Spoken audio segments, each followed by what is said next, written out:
Si Yahweh ay papurihan o aking kaluluwa, at lahat ng nasa akin magsipagpuri sa Kanya.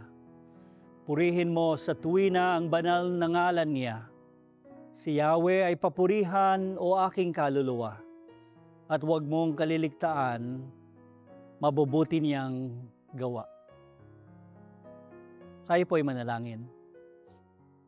Sa gawaing ito, Panginoon, ng pagsamba, nawa ay marinig ka namin sa iyong pagpapahayag. Manahan sa amin ang presensya at kapangyarihan ng iyong Espiritu upang ang mga salita mo, Panginoon, ay magbigay liwanag, gabay sa aming mga buhay na ito. Pagpalain niyo ang lahat ng bahagi ng pagsamba, ang mga nasa online worshipers. Kaugnayin po nawa ninyo kami at kausapin po ninyo kami sa gabing ito. Sa iyo namin inaalay ang lahat ng pagpupuri at pasasalamat. Sa pangalan ng aming Panginoong Jesus. Amen. Amen.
Isang pinagpalang araw pong muli sa ating lahat, mga kapatid. Napakabilis po ng isang linggo. Ngayon po magsasama-sama na naman natin upang ating pag-usapan ang ating midweek service. Mga kapatid, nung nakaraang linggo ipinagdiwang natin ang pagkabuhay na maguli ng ating Panginoong Hesukristo. Tunay na marami ang nag-ukol ng panahon para makasama ang kanilang mga pamilya. Marami rin ang mga simbahan na nagdiwang ng kanilang sunrise service o di kaya yung tinatawag natin na pagbubukang liwayway na gawain. At ito ay ginanap sa iba't ibang lugar upang maging bahagi o makibahagi sa selebrasyon ng pagkabuhay na muli ng ating Panginoong Hesukristo. At ang bawat tao ay may kani-kaniyang pamamaraan upang ipakita ang kanilang pagdiriwang. Napakasayang kaganapan at tunay na nararapat ipagdiwang ang araw na ito. Gayunpaman, ang katagumpayan ng muling pagkabuhay ng ating Panginoong Hesus ay hindi lamang isang simpleng katapusan ng kwento doon sa krus. At sa aking palagay, ito rin ay isa sa inyong mga katanungan. Pagkatapos na mamatay at mabuhay ang ating Panginoong Hesus Kristo, ano na nga ba ang kasunod sa muling pagkabuhay ng ating Panginoon? Sapagkat ang muling pagkabuhay ng ating Panginoon ay hindi lamang isang katotohanan na dapat nating ipinagdiriwang. Ito ay isang kapangyarihan na dapat bumabago at nagbabago sa ating buhay. Ang batong naigulong ng isang anghel palayo ay hindi lang para makalabas si Jesus sa libingan. Ito rin ay larawan na tayo man ay tinatawag upang lumabas mula sa lumang buhay, lumabas sa lumang kasalanan, lumabas sa takot, at lumakad sa bagong buhay na ibinigay ng ating Panginoong Hesukristo. Ang muling pagkabuhay ay hindi lang patunay na tinalo ni Jesus ang kamatayan. Ito rin ay panawagan sa ating mga Kristiyano, sa ating lahat na mamuhay bilang mga taong binuhay niya at binigyan ng bagong pag-asa. Kaya nga sa oras na ito, pag-uusapan natin ang tungkol dito sa pagkabuhay ng ating Panginoon. Ano nga ba ang dapat na mangyari? Tayo po muna ay manalangin. Aming dakilang Diyos na makapangyarihan sa lahat. Salamat po sa pagkakataon na muli ay mayroon kami upang muli ay marinig at mapagbulay-bulayan ng iyong salita. At sa aming pag-uusapan po sa oras na ito, Panginoon, pangunahan kami at patnubayan ng iyong banal na Espiritu na maipahayag at marinig sa aming puso ang mga susunod na hakbang namin ngayon na ikaw ay muling nabuhay. At turuan mo kami, Panginoon, sa bawat gagawin namin. Ito po ang aming dalangin sa pangalan po ng aming Panginoong Yesus. Amen. Para po sa ating teksto, sa oras na ito, tayo po ay dadako sa Ebanghelyo ni Lucas, Kabanatang 24, talatang 6, 5 at 6. Okay? Ito po ang sinasabi, ang mga babae ay natakot at isinubsob ang kanilang mga mukha sa lupa. Subalit sinabi ng mga lalaki sa kanila, bakit ninyo hinahanap ang buhay sa gitna ng mga patay? Sa verse 6, wala siya rito, kundi muling nabuhay. Alalahanin ninyo kung paano siya ay nagsalita sa inyo noong siya'y nasa Galilea pa. Mga kapatid, sa gabing ito, ang title po na ating pag-uusapan ay ito. Si Jesus ay muling nabuhay. Ngayon, ano na ba? Para po sa unang punto ng ating pag-uusapan, ano nga ba ang kasunod pagkatapos ng muling pagkabuhay ng ating Panginoong Hesus? Una, mayroon tayong bagong buhay. Sa Roma 6:4, ang sabi po doon, kung paanong si Kristo ay ibinangon sa mga patay, ay gayon din naman tayo'y makalalakad sa panibagong buhay. Totoo ba na lumalakad na tayo sa bagong buhay na ito? Mga kapatid, kung si Kristo ay muling nabuhay, hindi na natin babalikan ang mga dati nating pamumuhay. Hindi pwedeng ipinagdiriwang mo ang muling pagkabuhay ni Jesus, pero ang buhay mo ay parang hindi pa rin nagbabago. Hindi pwedeng sinasabi mong buhay ang Panginoon, pero patay pa rin ang iyong espiritual na buhay. Hindi pwedeng naniniwala kang wala na ngang laman ang libingan, pero ang puso mo ay puno pa rin ng lumang kasalanan, lumang galit, lumang bisyo, at lumang kompromiso.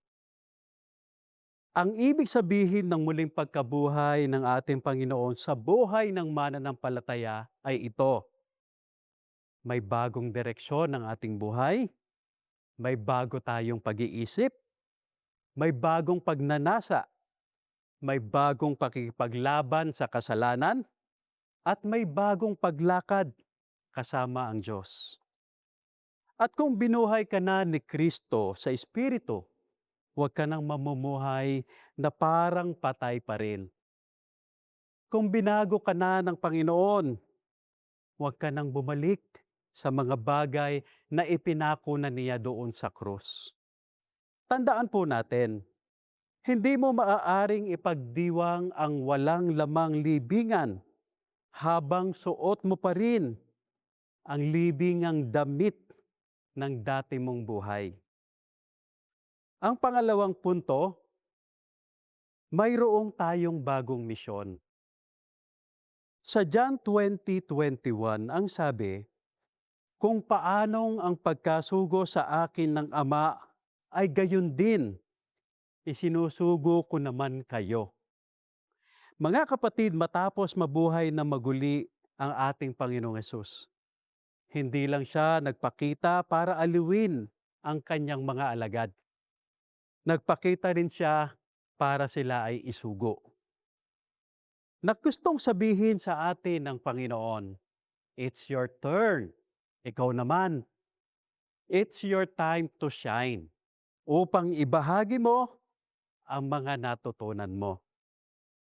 Ang mga alagad noon ay takot, nagkukubli, nalilito, sugatan, at pinanghihinaan ng loob. Pero nang makatagpo nila ang nabuhay na Kristo, ang mga dating takot ay naging matatapang. Ang mga dating tahimik ay naging mga tagapangaral. Ang mga dating nagtatago ay naging mga saksi. Iyan ang ginagawa ng muling pagkabuhay ng ating Panginoong Hesus. Hindi lamang nito binabago ang iyong damdamin, binibigyan niya tayo ng misyon. Na pagkatapos ng muling pagkabuhay, may panawagan siya para sa atin. Panawagan upang magpatotoo, panawagan upang mangaral, panawagan upang maglingkod, panawagan upang magdisipulo, at panawagan upang dalhin si Kristo sa iba. Tandaan natin na hindi tayo iniligtas ng Diyos para maging tagapakinig lamang. Hindi tayo binuhay ni Kristo para manatiling komportable lamang sa buhay na ito. Hindi ka pinagpala para sa sarili mo lamang. Ikaw ay iniligtas ng Panginoon upang maging kapaki-pakinabang ka sa kanyang kaharian. Ang nabuhay na tagapagligtas ay hindi bumubuhay ng mga tao para manatiling kampante. Binubuhay niya sila para maging kasangkapan sa kanyang gawain. At sa ating pangatlong puntos, siya ay nabuhay na muli para tayo ay magkaroon ng buhay na pag-asa. Sa unang Pedro, talatang 1 o kabanatang 1, talatang 3, ang sabi, ipinanganak na muli tayo sa isang buhay na pag-asa sa pamamagitan ng pagkabuhay na maguli ni Hesukristo sa mga patay. Mga kapatid, dahil si Jesus ay muling nabuhay, hindi na tayo nabubuhay sa kawalan ng pag-asa. Oo, may problema pa rin tayo. Oo, may luha pa rin tayo, may pagkabigo pa rin tayo, at tiyak na mamamatay pa rin tayo sa mundong ito. Pero hindi natatapos doon ang huling kalalagayan natin. Tandaan natin kapag tayo ay nanghihina, alalahanin natin na buhay si Jesus. At kapag ikaw ay nagluluksa, alalahanin mo na natalo na niya ang kamatayan. At kapag pakiramdam mo wala ng pag-asa, alalahanin mo ang iyong kinabukasan ay buhay kay Kristo. At sa katapusan mga kapatid, ang tanong natin, ano nga ba ang dapat mangyari pagkatapos ng muling pagkabuhay? Muli, mayroon tayong bagong buhay na dapat ipakita sa iba. Mayroon tayong bagong misyon na dapat tuparin.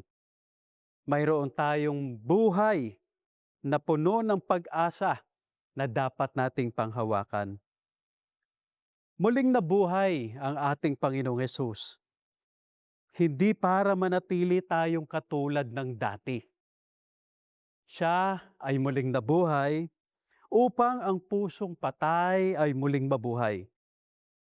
Ang takot na pananampalataya ay maging matapang at ang nawawalang pag-asa ay mapalitan ng banal na kagalakan. At kung tatanungin mo ang iyong sarili ngayon, ito ang subukan mong itanong. Namumuhay ba ako sa bagong buhay na ibinigay ni Kristo? Tinatanggap ko ba ang misyon na ibinigay ng nabuhay na Panginoon? At mahigpit ko bang pinanghahawakan ang pag-asa na dulot ng kanyang muling pagkabuhay? At kung tunay na muling nabuhay si Jesus, hindi dapat manatiling nakalubog ang buhay natin sa kawalan ng pananampalataya, sa takot, sa kasalanan, sa kompromiso, at sa kawalan man ng pag-asa. Dahil ang parehong Kristo na lumabas sa libingan ay tumatawag sa iyo, sa atin ngayon. Ang sabi niya, bumangon ka at mamuhay ng katulad ng may salitang totoo ang muling pagkabuhay. Purihin ang ating Panginoon. Tayo po ay manalangin. Aming dakilang Diyos na makapangyarihan sa lahat, tunay at marapat na kayo ay purihin sa inyong muling pagkabuhay at sa buhay na ibinigay ninyo sa amin, puno ng pag-asa sapagkat ikaw ang nagbigay sa amin nito.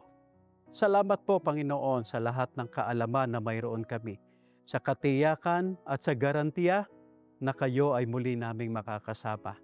At salamat sa lahat ng mga pagpapala na hindi mo ipinagdadamot, hindi mo ipinagkakait sa bawat isa. At sa amin man, Panginoon, sa mga nakakarinig ng mensaheng ito, naway patuloy na maging buhay ka sa aming buhay at sa aming paglilingkod sa inyo, Panginoon. Purihin ka, O Diyos, sa oras na ito. Sa pangalan po na aming Panginoong Hesus. Amen.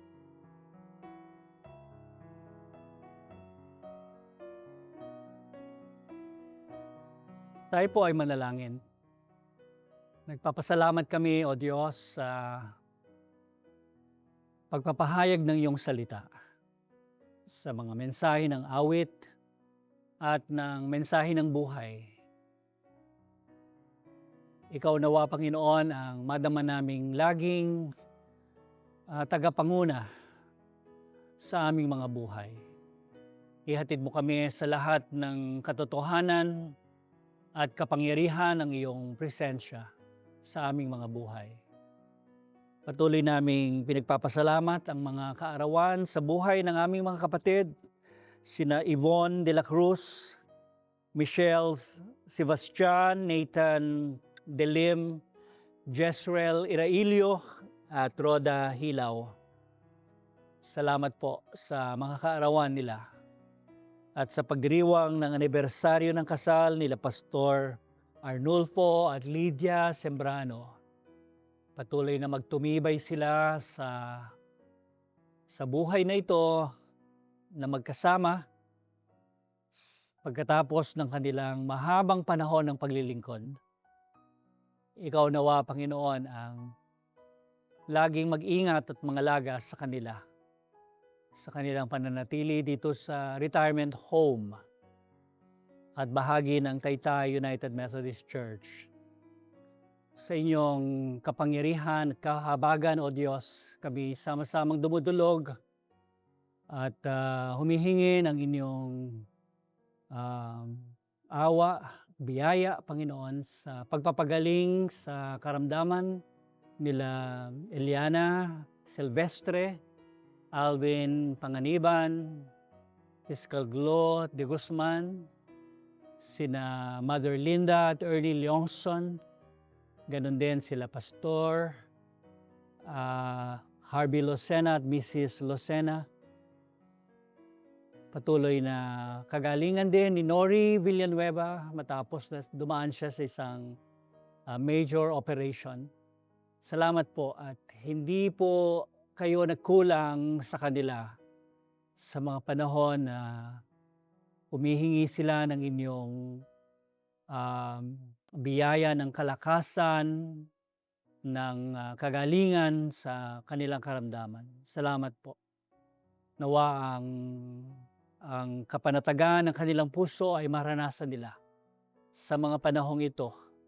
Dumadaan man sila sa karamdaman, ikaw ay Diyos na laging nangangalaga at kumakalinga sa kanila, tumutugon sa mga pangailangan nila sa mga panahong tulad nito.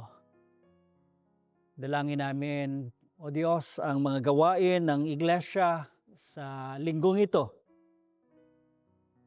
Tulad ng annual conference ng RPACE, ng Rizal Philippines Annual Conference sa linggong ito, naway maging matagumpay ang gawain ito, patuloy na mailahad ang lahat ng mga programa at mabigyan ng pagtugon ng Iglesia sa kabuuan ang mga hamon ng ministeryo sa ilalim ng RPACE, O Diyos, sa pangunguna ng aming obispo at ng aming mga district superintendents.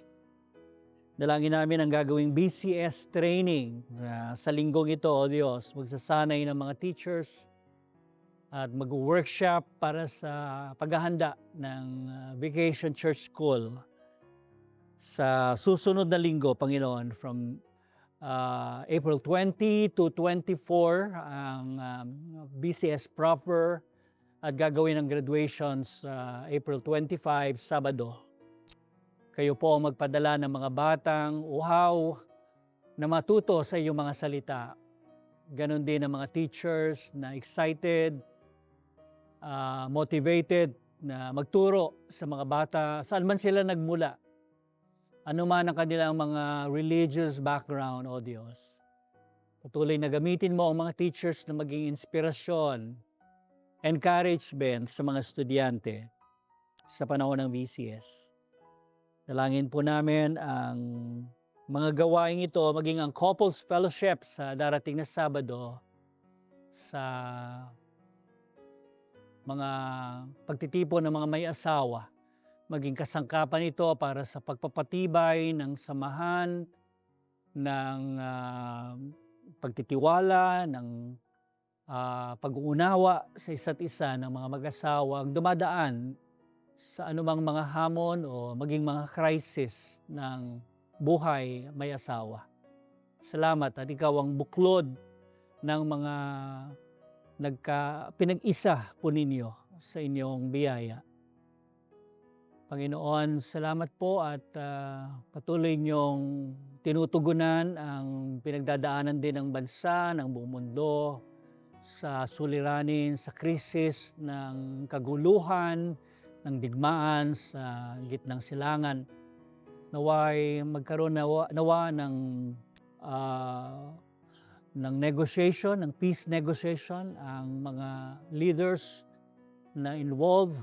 Bigyan po ninyo ng karunungan, ng kapakumbabaan at ng pagnanasa na makaabot sa pagkakasundo para wakasan ang digmaan at hangarin ang pagkakaisa, ang pagtutulungan ng mga bansa para sa ikabubuti, Panginoon. para sa kapakanan ng mga mamamayan ng lahat ng bansa, O Diyos. Ikaw ay Diyos na nakakapangibabaw sa lahat ng mga pangyayaring ito. At kaya mong pigilan ang anumang masasamang balake ng mga tao laban sa isa't isa. Pinupuri ka namin, Panginoon, sa tugon mo sa mga dalangin ito at umaasa, nagtitiwalang sa iyong panahon, sa iyong paraan, sa iyong kalooban ay magiging maayos ang lahat. Lalo tigit ang aming kaugnayan sa iyo at sa isa't isa. Ito ang aming dalangin sa matamis na pangalan ni Jesus, na tagapagligtas at Panginoon ng lahat. Amen. Amen. Puspusin nawa kayo ng Diyos na siyang bukal ng pag-asa. Bigyan nawa niya kayo ng kagalakan at kapayapaan sa pamamagitan ng inyong pananampalataya upang mag-umapaw ang inyong pag-asa sa pamamagitan ng kapangyarihan ng banal na Espiritu, ngayon at magpakailanman. Amen. Amen.